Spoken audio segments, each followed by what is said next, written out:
Welcome to Introduction to the Hebrew Bible, session 29, as we will enter into 1 Samuel, the first part of the Davidic cycle. We talked a little bit when we did Ruth last week. The narrative of Ruth is kind of this beautiful narrative bridge between the time of the judges and it kind of leads us into the experience of the coming of David in 1 Samuel. But the classic beginning, of course, to the Davidic cycle is in the book of 1 Samuel, as we'll talk about today.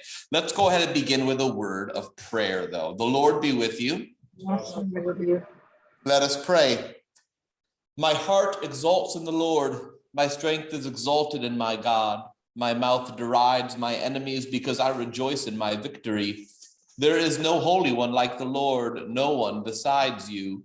There is no rock like our God. Talk no more so very proudly, let not arrogance come from your mouth. For the Lord is a God of knowledge, and by him actions are weighed.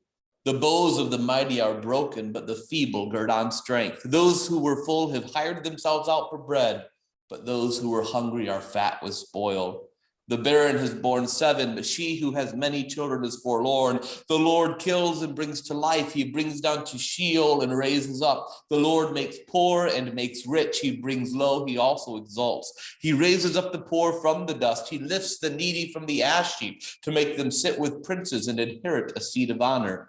For the pillars of the earth are the Lord's, and on them he has set the world. He will guard the feet of his faithful ones, but the wicked shall be cut off in darkness. For not by might does one prevail. The Lord, his adversary, shall be shattered. The Most High will thunder in heaven. The Lord will judge the ends of the earth. He will give strength to his king and exalt the power of his anointed. Amen. Amen. That is the Song of Hannah that we're going to be getting as we go through the beginning of 1 Samuel. So I thought, what a better way to begin in prayer than with the Song of Hannah, which is something we often don't hear in the church, but it is this beautiful prayer. And you can see probably, if you're familiar with the prayer book and Luke, how very similar it is to the Magnificat, to the Song of Mary, right? That clearly the Song of Mary is drawing from this tradition that we find in the Song of Hannah. And we'll get to that as we get into the session itself. Just for those who are new, the way we kind of conceive of this hour together, and I do try to keep it to an hour. I try not to go too far over, but we conceive of it as a lecture style course. And so I primarily do a lot of talking, but feel free to raise your hand or ask questions as we're going along if anything comes up you'd like to know. If you're on Zoom and I don't see you raise your hand, just unmute yourself and holler at me. And that works too. So as a review, these are the suggested texts we're working with right now. The preferred version of the Bible that I like is the New Oxford Annotated Standard Bible. One second, I've got to turn something off on the other computer.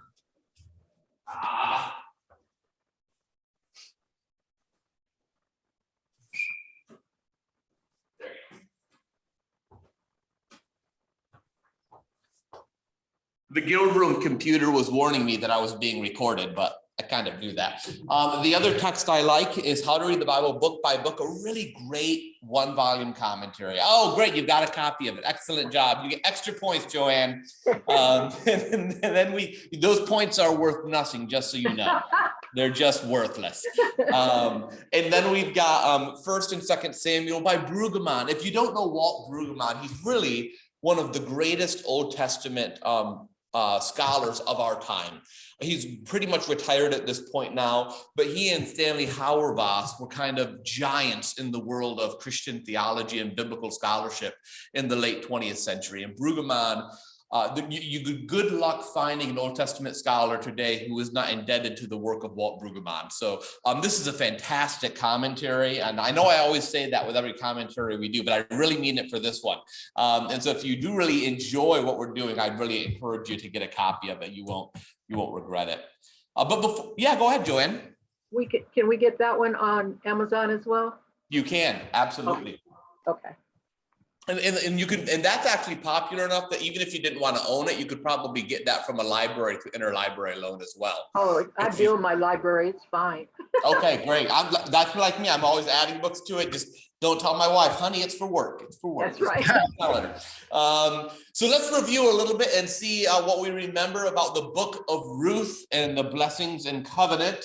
Remember that what the language that Naomi uses to refer to Ruth is that she's dealt kindly, to do chesed. That's language for the action of God. So Ruth at the very beginning of the book was being identified as someone who acted like God, because of course widows like Naomi, who had no children, faced destitution. But in her experience of the hand of the Lord had been one of destruction, but she believed that joy would come in the end because that's the nature of God. And joy does come in the end, even though Naomi may not have expected it, but joy does come in the end. And Ruth as well even swears by Yahweh, using the very name of the Lord when she decides she's not going to abandon Naomi, but she'll stay with her. Boaz is another key character we want to be sure we remember. His name means strength. He's a distant relative who's a prominent rich man, the Ish Chayel. And that's a range of meanings. Did anyone remember who else in this book gets named something similar to Ish Chayel? The title is ascribed to another person at the end of the book. Just slightly different though. Instead of the man of honor, it's Eshet Chayel, the woman of honor. That's what Boaz calls Ruth at the end of the book, that now he can see that she is the Eshet Chayel, the woman of honor. This is also, as I talked about in my sermon a couple of weeks ago, the same phrase used in Proverbs 31 to describe what's often translated as the capable wife, God help us, but it's more accurately the valiant or prominent woman. And remember that when she meets Boaz, of course, it's in the course of the gleaning laws that exist for the poor, where you leave the edges of your field so that the poor can take them and be fed. And Ruth is portrayed as a hardworking person as well. Naomi's plan, of course, is for her and Ruth and Boaz to meet each other. So they go to the place. It's not out by the gravel pit or wherever the kids go these days, out on Dewey Hill. That was the thing when I was a kid growing up in Grand Haven. No, this is out on the threshing floor, right? Yeah, that place where romance happens on the farm. And Ruth requests that Boaz spreads his cloak over her. Could be a sexual innuendo, could be a simple request for protection or marriage. We just don't know. Go ahead, Tony. Is that where we get the phrase "a roll in the hay"? Probably. It seems likely. And as I said, now Ruth is known as the Eshet Chayel. The word of Boaz, the word of Boaz doesn't want Ruth to return to Naomi empty-handed, so he gives her all of the stuff to go back to Naomi with, and that reinforces the reversal of the emptiness that Naomi had at the beginning of the book. And that should be son with an O. Sorry about that typo. But then as the book wraps up, we find out that Boaz and Ruth make a baby. This is actually only the second time the Lord is active in this text, in verse 13, when he causes Ruth to conceive. Naomi is said to be his nurse, not his wet nurse, but that Hebrew word is more of his guardian, that she's going to take care of now her grandchild, as the barrenness and the sadness at the beginning of the story when all of her sons died is being replaced now with this grandson. And uniquely, the women of the community who'd greeted sad Naomi upon their return, now they are the ones who name Ruth's son, which is bizarre. The women of that would always be the job of the husband, or the husband and the wife at least, to do that. But the women of the community name Ruth's son Obed, which is Hebrew for servant, perhaps a reference to the faithful service of Ruth as well. And of course, if you know your biblical story, you know that Obed is the father of Jesse, and Jesse is the father of David, making Ruth David's great-grandmother. So that's how this text kind of surprises you at the end, with you finding out that all of this has brought you, that the great-grandmother of the great King David was a Moabite woman who was godly and good, and Eshet Chayel. So that's kind of where we were. That's kind of a real quick skim through Ruth, but I wanted to highlight those key points from last week. Any questions, or from 2 weeks ago, really, at this point? Any questions, thoughts, anything that occurs to you? All right, well, let's go ahead and move forward, and let's introduce a bit of the books of Samuel, because, of course, there's 1st and 2nd Samuel. We're going to do more than one. Originally, these were a second work, excuse me, a single work that told the beginnings of the monarchy and the reigns of the first two kings. The Septuagint divided them into two books, each named for Samuel, 1st and 2nd Samuel. And in fact, these books are called kingdoms in the Tanakh, in the Hebrew Bible. So the Septuagint is what gave them the division we have now in our own Christian Bible. Samuel didn't write them. So just so you know, if you were thinking that's particularly because he died, that would be a pretty amazing thing to narrate your own. I've always wanted to narrate my own death. That'd be pretty fantastic. There was a priest, the church my wife worked at in Arlington, Virginia, Grace Episcopal. Father Miro was the sainted rector there for so long, and he died sometime in the 60s, mid 60s. And he died by a massive heart attack on Easter Sunday at the altar. Oh my. Which it must have been traumatizing for the people, but as a priest, that's the way to do it. Sorry, everyone, but that's what I'm going to narrate from my own end. I mean, it's nothing better than that. So Samuel's death is in these stories. It's called 1st and 2nd Samuel because he's kind of the dominant person overlaying the growth of the kingdom. He's the narrative bridge that moves us from judges to kings, because not only is he a prophet, but he is also the last of the judges of Israel. Remember, the judges are those tribal leaders that existed when Israel was a loose federation of tribes, kind of all fighting with each other. And these tribal leaders would arise from time to time to kind of try to bring some semblance of goodness, but kind of the wickedness of the people always won out. So Samuel's the last one of those, and it's after him that we move from judges to kings. Mm-hmm. I'd also say that the book itself of 1 Samuel is built around three key figures that we're going to kind of loosely follow.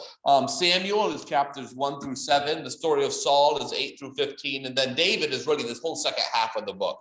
My goal was to get us through the first 7 chapters of 1 Samuel today. But as I was going through, the amount of slides I had continued to increase on me. And I was like, I'm on chapter 3.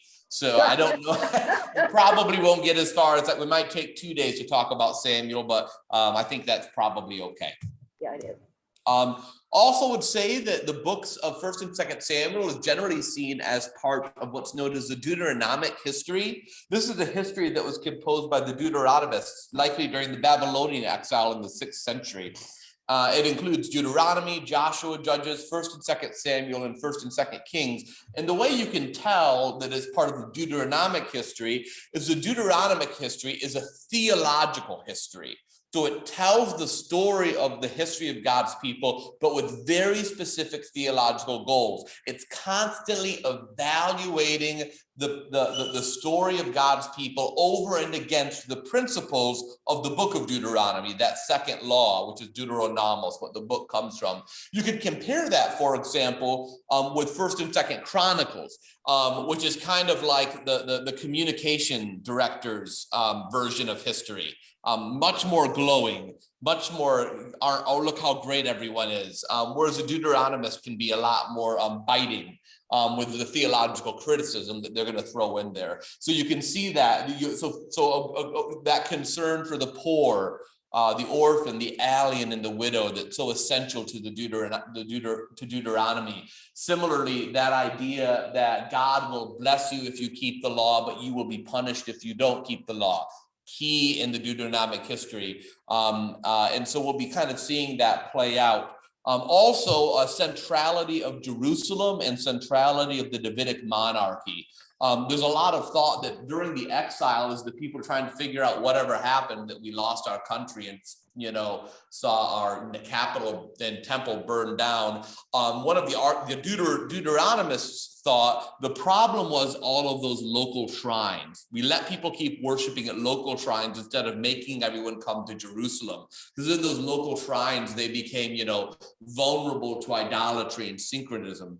And so the Deuteronomist kind of looks back, kind of tutting at those local shrines. But the problem is that historically, a lot of those local shrines were essential to the worship of the people. And so you get these awkward things of the Deuteronomists kind of hating the local shrines, but can't really tell the story honestly without acknowledging places like Bethel and Shiloh. So you'll see some of that tension as we go through the book. The Deuteronomist is also very concerned with the centrality of the Davidic monarchy, because during the Babylonian exile, the people really believed that the way back to being God's people was going to be to once more have a king from David's line sit upon the throne. So the importance of David and the idea that we're going to return to that Davidic figure is super, super important to the Deuteronomist. And that's kind of a big theological point that's going to couch a lot of what we do for the next several weeks. Any questions on that? Is that are any of you familiar with that? Have you heard this kind of stuff before, or is that new to you? It's new. That's new, yeah. It's really, it's kind of it's not the sort of thing you work into sermons unless you're Jared. But it's kind of basic seminary training when it comes to how we read these texts. So we'll engage on that as we work our way through as well. Other introductory points I want to make is that 1st and 2nd Samuel is really a literary masterpiece. It's beautifully written, similar to Ruth in that regard. Written, of course, centuries after the fact, because it's trying to tell the story in a certain way, but it does seem that it might contain some older source material that's being reworked in this new telling. Some examples of that, so 1 Samuel 4-7 seems to be something that was probably known as the arc narrative. And that's the part of 1 Samuel I can't get to today because I don't think I'm going to have enough time. But I'll try to do next week. But that seems to be older because the way that story is told doesn't seem to advance the story of 1 Samuel as much. It rather seems that this is an older story that they're including because it's a part of the story and it's not like a fresh telling. Chapters 8-15 seem to originally come from some sort of a cycle of stories about Saul. And similarly, chapters 16-31, sometimes it seems like the Deuteronomist is writing the story for the first time. Other times it seems like the Deuteronomist is using an old story. And so sometimes the stories get kind of meshed together. So you get this thing where, David's anointed king, but then no one knows who David is. And David serving Saul, and then Saul doesn't know who David is. And so there's different stories being pushed together here because, of course, there are different traditions. And if this had been sent to, I don't know, Random House Publishing, a good editor would have cleaned a lot of that up. But, the ancient people were much more comfortable with tension and lack of clarity than we are. That's for sure. As I said, David is at the heart of the story. Really, Samuel and Saul are flatter characters. They primarily exist as foils to the story of David as that story rolls out. Some people think that 1st and 2nd Samuel is an argument, as I said, for a return to the Davidic monarchy after the exile, that this will be our way back to being the people of God, is to return to that. Others suggest that this is an apology for David's rise, because David didn't become king because his dad was king, remember? Right. David did not come through hereditary right. He did a lot of assassinations and fighting. He's kind of like, if you read the story from the perspective of Saul, David is a bad person, but he turns out to wind up as king and the greatest king. And so people think that maybe 1 Samuel was, well, we've got to give reasons why it's okay that David's king, even though he didn't follow the normal route. And that's why Saul becomes wicked. And that's why we kind of try to massage the goodness of David. When you just read the story factually, that's not what's happening. So some people think that maybe it's trying to solve that. Regardless, though, the movement that you see happen in 1st and 2nd Samuel is this movement from a federated tribe that are kind of loosely coordinated to a singular kingdom under the head of one monarch. That's the movement we're going to see going on. Questions, thoughts? Great. So let's go ahead and open up the book. If you've got a Bible with you, go ahead and open it to 1 Samuel. And we'll begin right there with chapter 1.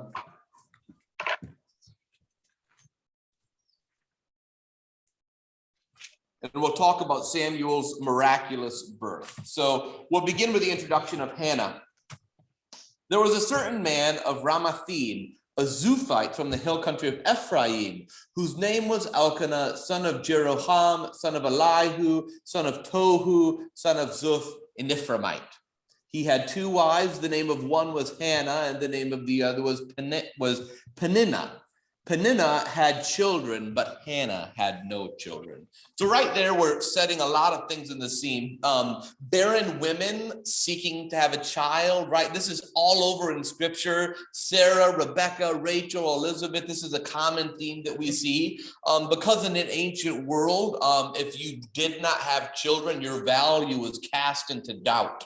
We don't think that way anymore as people generally, though there are cultural assumptions that make it for women that either choose not to have children or are unable to conceive, to often make it difficult for them because of the way still our supposedly enlightened society engages with women. So we want to acknowledge that.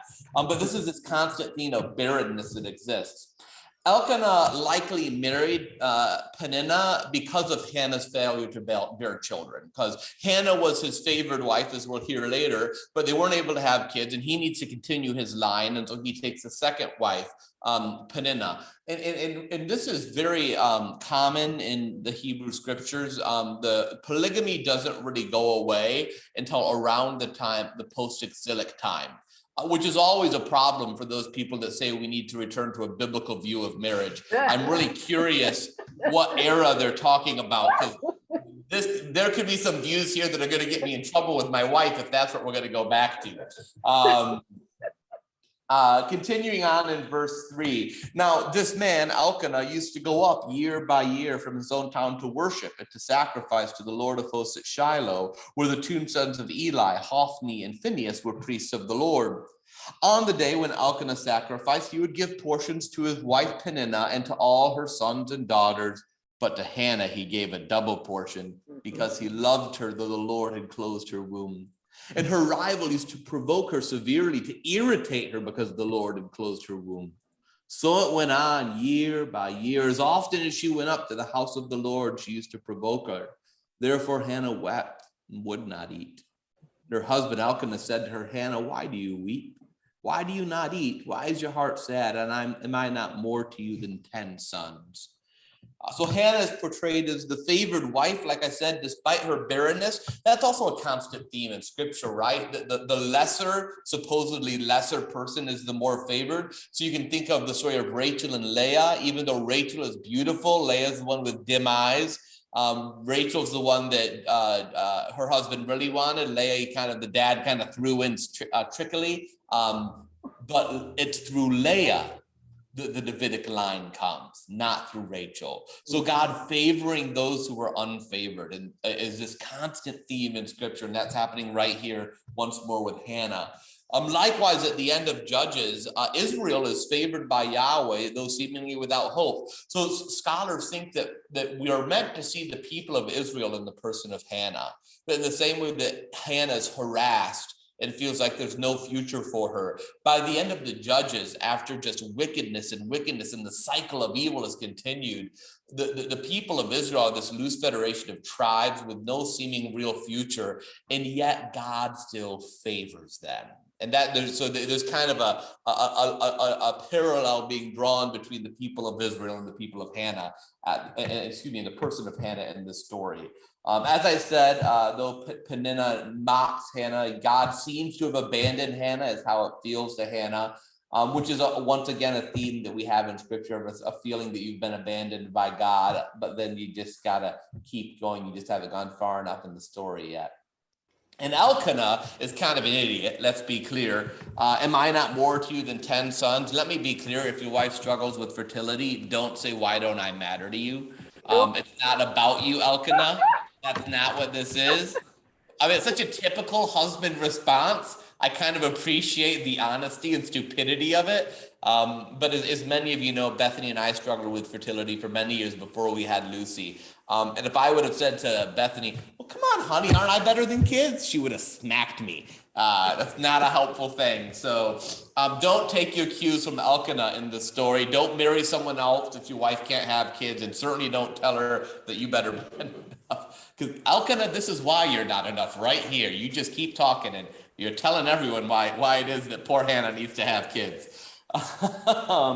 Let's push through in verse 19. So after they'd eaten and drunk at Shiloh, Hannah rose and presented herself before the Lord.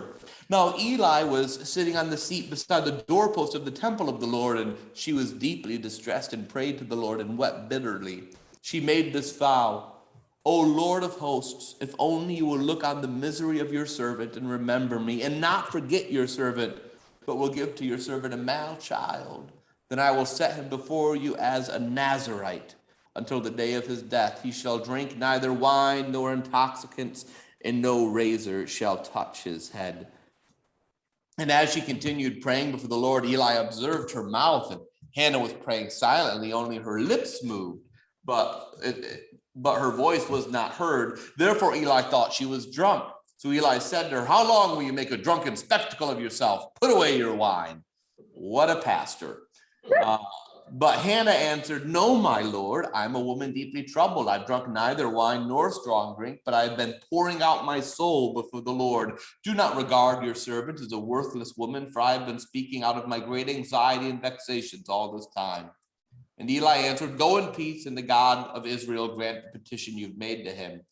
And she said, let your servant find favor in your sight. Then the women went to her orders and ate and drank with her husband, and her countenance was sad no longer. So Hannah's pleading to Yahweh because she believes he's the one who's caused her to be barren, and she's begging God to reverse that reality and dedicate the possible child to Yahweh as a Nazirite. This is, and she specifically says Yahweh in this, Yahweh, that's why the Lord is in all caps in your text. So, part of this is in this movement that's happening as we move from a loosely federated tribe to a united kingdom, the centrality of Jerusalem is tied to a centrality that Yahweh is our God, not all of these Canaanite gods all around. And so Samuel's role in kind of unifying the religion and purging it from other influences is probably a part of why he's being dedicated there. Also being dedicated as a Nazirite, that literally means one who is separated or consecrated. Other Nazirites that we know of Scripture, of course, are the Judge Samson, right, who was a Nazirite. Also, John the Baptist was consecrated as a Nazirite. So it's a specific consecration a parent makes. I always think it's got to stink to be a Nazirite, because if you're a monk, you at least get to choose this for yourself, right? But your parents just decide you don't get to drink for the rest of your life. That's a bum deal. But that's just me. I'm probably too grumpy. Eli, there's a lot of foreshadowing going on here. So we heard that Phinehas and Hophni were priests of the Lord at this time. Pay attention. You're going to hear more about them later. Eli is the main priest, and he has no idea what's going on. He can't discern the work of God by thinking that she's drunk, although he assures her of the action of God. This is a theme we're going to see play out, is the failure of Eli, the failure of the religious leadership at the time. It's already starting here, and it's just going to get worse as the story continues. So just kind of put a pin in that and remember that for as we move further along. And then a son is given, beginning in verse 19. They rose early in the morning in worship before the Lord. Then they went back to their house at Ramah. And Elkanah knew his wife Hannah, and the Lord remembered her. In due time, Hannah conceived and bore a son. She named him Samuel, for she said, I have asked him of the Lord. The Lord remembered Hannah, and she conceives. That's such an important phrase we've heard throughout the Hebrew Bible. When the people of Israel are in bondage in Egypt, the Lord remembered the Hebrews. So that's over and over again. It's not that God had forgotten them, but it's God brings them to mind once more. And the Lord remembers as a signifier that the God is about to act on behalf of someone, usually on behalf of someone who is oppressed or marginalized in some way. Their marginalization, their oppression has been called to the forefront of his mind. Mm-hmm. And she, that's a bad type. I have no idea what I was trying to say there. The new son she has is the one that she asked for and has been graciously given, and that's why he's named Samuel, because she has asked him of the Lord. It's the word Samuel is connected from to ask of God, of God. And then they return to the temple in verse 21. So the man Elkanah and all his household went up to offer to the Lord the yearly sacrifice and to pay his vow. They do this every year, right? But Hannah did not go, for as she said to her husband, as soon as the child is weaned, I will bring him, that he may appear in the presence of the Lord and remain there forever. I will offer him as a Nazirite for all time. Her husband Elkanah said to her, well, do what seems best to you. Wait until you've weaned him. Only may the Lord establish his word. So the woman remained and nursed her son until she weaned him. And when she weaned him, she took him up with her, along with a 3-year-old bull, an ephah of flour, and a skin of wine. She brought him to the house of the Lord at Shiloh, and the child was young. And they slaughtered the bull, and they brought the child to Eli. And she said, oh, my Lord, as you live, my Lord, I am the woman who is standing in your presence, praying to the Lord. For this child I prayed, and the Lord has granted me the petition that I made to him. Therefore, I have lent him to the Lord. As long as he lives, he is given to the Lord. She left him there for the Lord. I do love that when she comes back to drop off Samuel, she brings a skin of wine. I want to say that's kind of poking fun at Eli a little bit, who thought she was drunk when she was praying. But that's just probably the sinner in me talking. She returns to Shiloh to repay her vow to the Lord. Yahweh has been faithful to her in giving her a child, and she's going to be faithful likewise and give the child back to God, which seems bizarre to us in our day and age, that idea of giving a child up. But this was an act that you did in ancient times, is to devote a child to the service of God. And if you think of it, particularly if you're a people that are poor, it's often a way of ensuring your child's going to be fed well. So we already know that Peninnah has many children. So Samuel would grow up fighting for scraps in that household, but being able to grow up at the shrine at Shiloh means he will have a great upbringing, eating off of the sacrifices and all of that. So it's trying to get your child ahead. So think more, don't think in terms of I'll never see my kid again, but think of something like a boarding school or something like that. But a boarding school where you're dedicating your child to a life of service to God. That's what's going on there. And the result of all of this, though, is worship. And that's where we get chapter 2, the Song of Hannah that I mentioned, that we get after this, where Hannah sings this song of thanksgiving for the work of God. Questions, thoughts so far?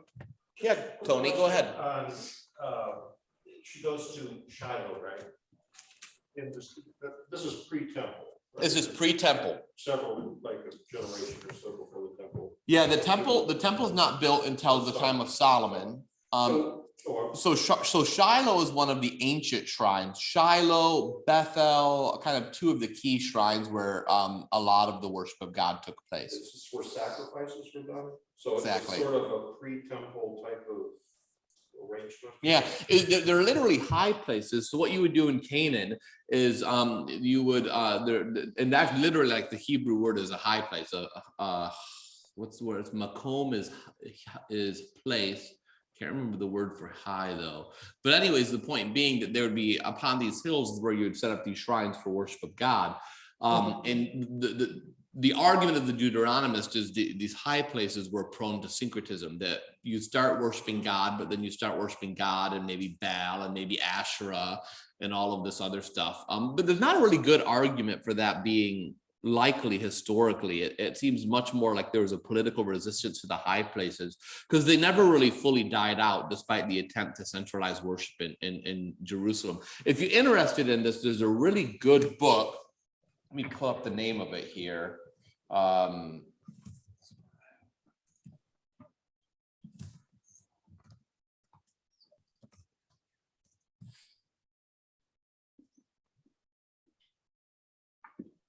So there's a couple good books. One is Did God Have a Wife?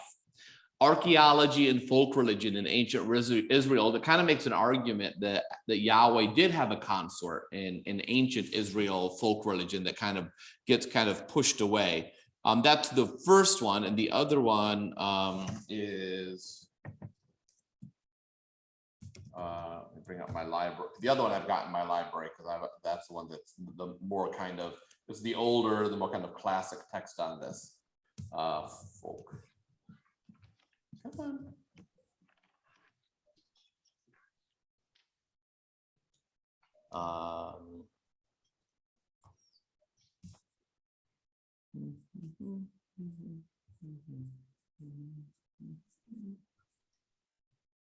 Well, maybe I may not be able to find. I can't remember the name of the other one though. But there's another one as well that kind of charts that same stuff out about the development of the religion of Israel, how that developed into what it winds up being in the Bible by looking at the archaeological history and evidence. Yeah, but I love, there was a older tradition that continues of whenever something significant happened, you make a sacrifice there and maybe put up a rock or something. Mhm. Jacob makes a sacrifice at the place where he saw God. And one of the things about Saul is he makes a sacrifice and he doesn't wait for Samuel. Mhm. David makes a sacrifice here and there. Well, Saul sacrifices his father's ox or whatever it is, but that's okay, apparently. And some of the prophets, Elisha sacrifices what he was plowing with when he didn't come. So alongside this, the priest makes a sacrifice at a certain place. There's this making a sacrifice is what you do to commemorate a significant event where God has acted for you. Mm-hmm.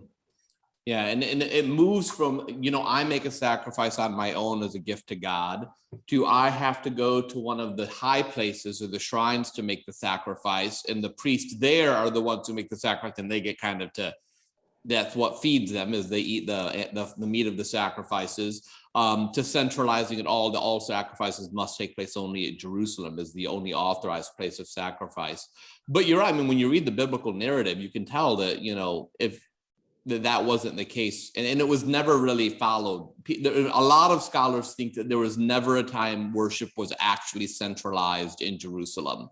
That there's this constant battle between the official religion and then the actual folk religion of the people, which is not an uncommon thing. We have that in our own time, right? There are a great example of that is, as we have learned in our church doing Hispanic ministry, there are certain things the Catholic Church teaches, and they kind of don't like some of the folk practices of Mexican American or Mexican Christians alone.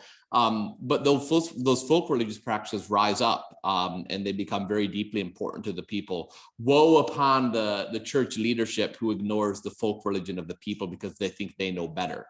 You're almost always missing something deep and meaningful in your desire for having things done properly. I've learned that one the hard way. Go ahead, Joanne. Who was the author of Did God Have a Wife?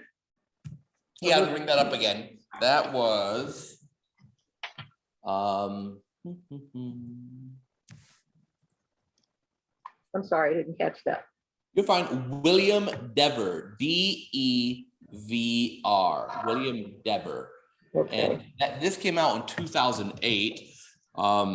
Was published by who put this one out? It was really well reviewed by the Review of Biblical Literature, and even Catholic Biblical Quarterly gave it a really strong one. It came out by Erdmans. Erdmans were the people who did it.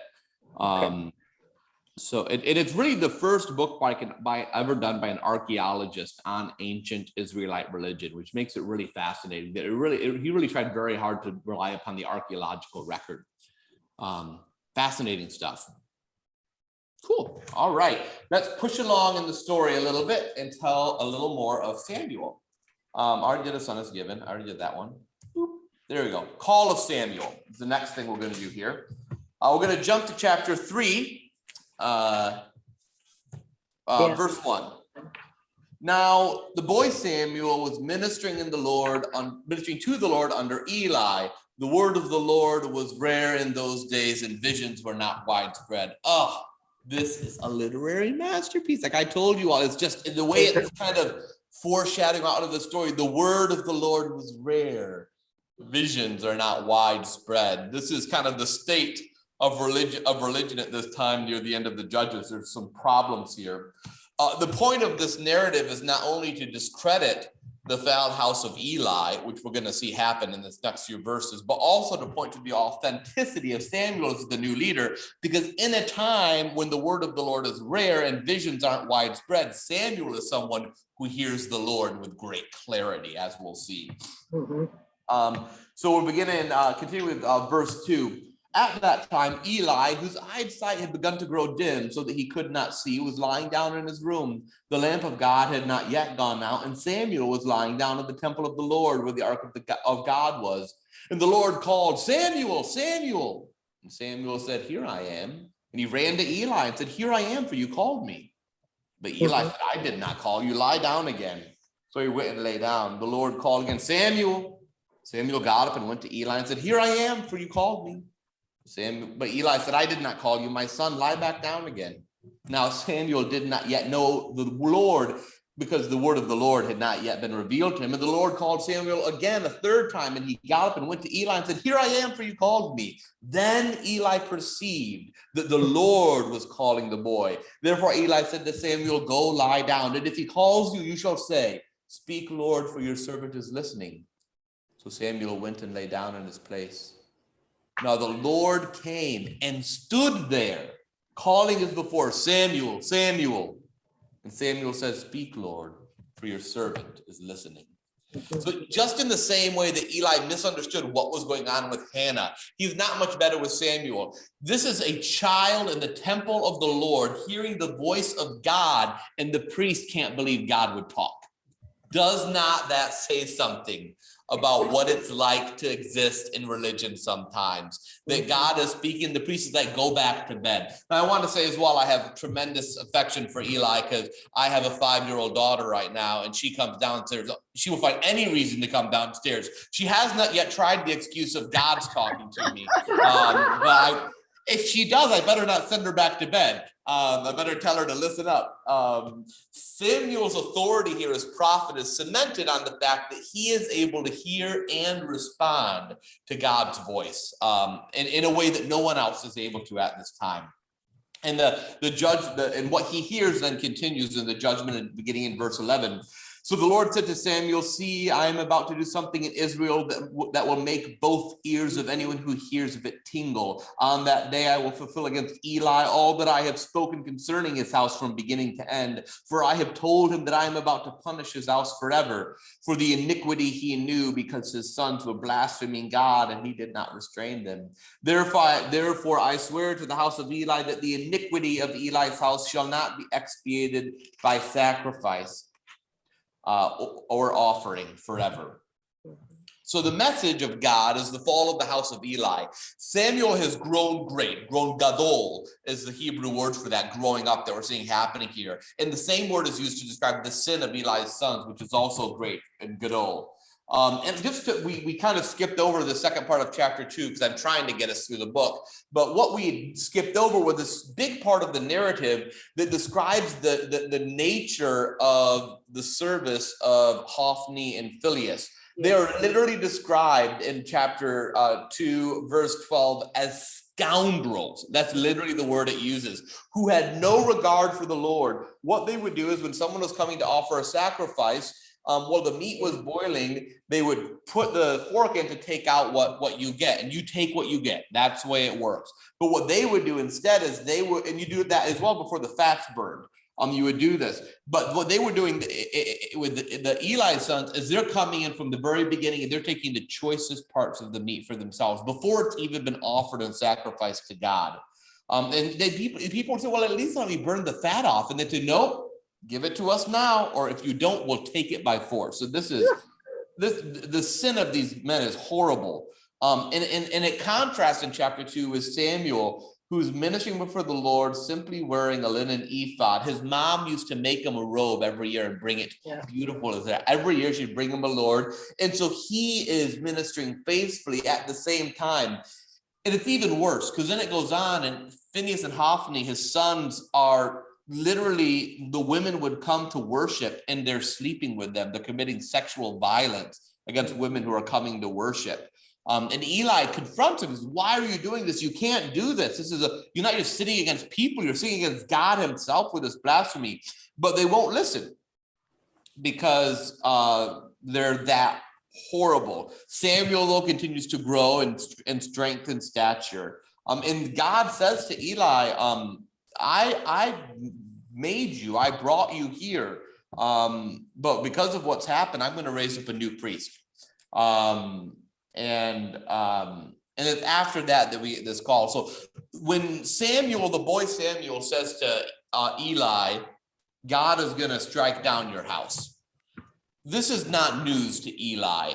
And in some ways, the failure of Eli is made even the more tragic, his sin compounded because he didn't restrain his sons. And if any of you have had adult children, you know how easy it is to get your adult children to listen to you. So I always hear the story of Eli with a significant amount of, I feel bad for him. You know, this is a man who's kind of had a failed life as a clergy person. His kids won't listen to him. They're doing atrocities. He can't get them to stop. But what is he going to do? God would say, well, he should have found something to do better than this. But the fall of Eli's house just always breaks my heart a little bit when we read the story. Go ahead. Samuel's sons don't turn out well either. Yeah. It's yeah. And David majorly screws up all his kids. Right. And so this is a part of the Deuteronomous story as well, is even when there's goodness, that sin's always kind of creeping in and breaking, that maintaining that righteous vision of God is so hard. So you can see why it is that later Christian commentators would find in all of this reason why we believe Jesus is important, because it seems that none of us can overcome the sin of our family, can overcome the sin of our world, the sin of our culture, that we need some kind of rescue. And Eli is a victim of that. Samuel becomes a victim of that. David in his own way, Saul, of course. It's a complex narrative. But Eli, to his credit, doesn't argue with the judgment, doesn't say, please save me. Eli says, it's God. Let him do what seems best to him. Which to me is kind of remarkable, that he knows he's going to have everything taken from him. But he says, you know what? God will do what God needs to do. Eli has done everything he can and has found himself, he can't do anything else. And so he's willing at this point to leave it in God's hands. Yeah, Go ahead. I was going to say that with Samuel, he really didn't want to tell Eli, but Eli pretty much threatened him, if you don't, big troubles for you, so to speak. But he because of the message, he didn't want to hurt it. Yeah. And that was a great lesson for Samuel in the prophetic task, because the prophet has to be willing to say things people don't want to hear. Mm-hmm. And Samuel, to his credit, often does that, is able to say things people do not want to hear. But and it could be that's contrasting with the experience of Eli, who knew that God was going to come against his sons, but Eli didn't have the courage or the strength anymore to stand up to them.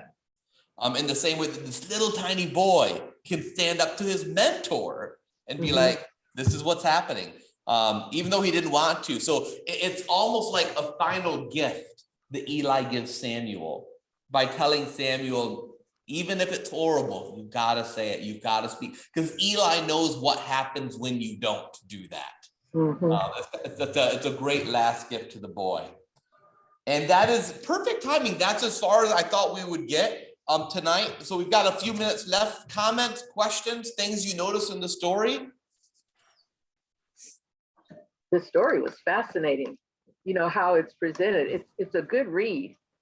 It's a good read, and you don't want to stop, even though I know you said just 1 through 7. You know, you have to keep going. I know. Well, that's why when I was working on preparing this class, I realized I was up to like 22 slides, and I'm like, okay, I've got to stop, Jared. There's no way we're going to go past chapter 3, because there's so much.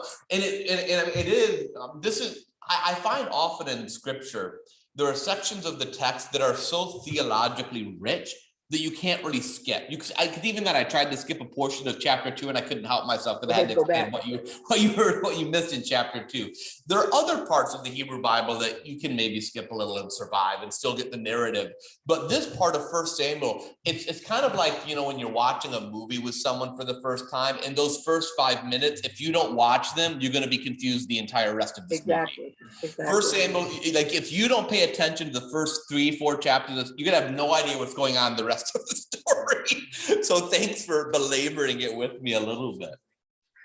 Great. Well, In my childhood, when you went to the movies, you just walked in, whatever was happening, maybe in the middle, and you had no clue what was going on. So you watched to the end, and then you waited, and then saw the beginning. Hence the phrase, "This is where I came in." That's fantastic. What happens to me, what used to happen to me is I'd turn on a movie, I'd turn on like the cable or whatever, and a movie would be halfway on and I'd be enjoying it. And then I'd remember, why don't I just go watch this on streaming and watch the actual whole movie? It's right? a sort of richness to the random appreciation. But in 2:27, I have a man of God came to Eli and said to him, Yahweh says this, and tells him off. Who's this man of God that suddenly shows up? Yeah, we don't know, right? And some people think, so if you noticed, when Samuel finally speaks to Yahweh, it says Yahweh stood, right? So there's a persona. God appearing in physical form has become massively rare at this point in the Hebrew Bible, but God stood. And so some people actually think that this is, you know, the angel of the Lord who we've seen before, this divine figure that's the divine real presence of God, that's who came to Eli, that it was God himself. But the Eli couldn't even recognize it as being God himself at this point, contrasting with Samuel, who sees that it is literally God standing in front of him. And of course, some Christians say, is finding all of this, you know, foreshadowing to the person of Jesus Christ, that they would say that any time when God appeared in physical form before, that maybe that was the second person of the Trinity appearing. And so we're seeing kind of the work of the second person of the Trinity before that second person became incarnated in Jesus Christ. So, but yeah, and part of that as well, I think, Carolyn, it's these old stories being pushed together. And, you know, maybe when that story was first told, you know, in the 10th century, people kind of understood it. But then you get to the 6th century, it makes a little bit less sense. You get now to the 21st century AD, we're really confused as to what's going on. So some of that is these ancient narratives that are then being blended with other narratives, and then everything kind of being wrapped up into a bow. It can make the story harder to follow sometimes. But yeah. Well, this has been a lot of fun. At 7 o'clock, we'll be here again next week, and we'll do the second part of Samuel's story. I want to give you a heads up that October 11th, when we would normally that's Columbus Day, according to the federal calendar. Our church observes it as Indigenous People Day. And so normally we would not have class because the church would be closed for that holiday. But the Episcopal Church is going to be offering, I want to say from 5 to 6:30, a webinar with a panelist of Native American voices responding to our church's statement about our relationship to these Indigenous schools and boarding houses and all of the horrors I'm sure you all are reading about in the news there. And so what I'm going to do is I'm going to register our church to be a part of it. And I'm going to host a conversation on that here. We'll watch the webinar, then chat a little bit after it. And so we'll do that. And then as well, if you want to watch it at home, just let me know, shoot me an email, and I'll pass along the link. I'll also send the link to this email group. So if you're in this email group, you'll get it anyways. And that way, if you want to watch it at home to just see what these Indigenous leaders in our church, what they say, I can't imagine what it's like to be an Indigenous person in the Episcopal Church asking these questions, right, about your own church. So it'll be a really good opportunity for us to do some listening and learning. So that'll be in 2 weeks, but we'll wrap up Samuel's story first next week when we're back together. All right. Have a good night. Have a good evening.